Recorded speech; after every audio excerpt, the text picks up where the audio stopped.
कोल्हापूर शहरात गेल्या महिन्यापासून सर्वच पेट्रोल पंपावर बाटलीत पेट्रोल देणं बंद करण्यात आलं असून त्या संदर्भातील फलकही ठळकपणे लावले गेले आहेत। या निर्णयामुळे विशेषतः महिला आणि विद्यार्थिनींना मोठ्या अडचणींचा सामना करावा लागत असल्याची तक्रार समोर येते आहे।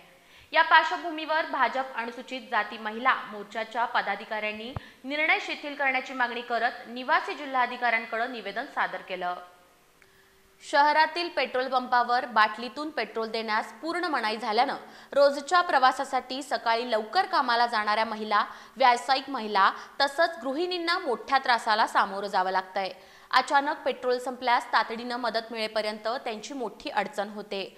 गृहिणी, नोकरी करणाऱ्या महिला आणि विद्यार्थिनी यांना तातडीच्या परिस्थितीत किमान अर्धा लिटर पेट्रोल तरी मिळावं अशी मागणी करत भाजप महिला मोर्चाच्या माजी अध्यक्षा स्वाती कदम, पद्मजा जाधव, सरिता हरुगळे आणि लक्ष्मी सोनावणे यांनी निवासी जिल्हाधिकारी गुरव यांना निवेदन दिलं।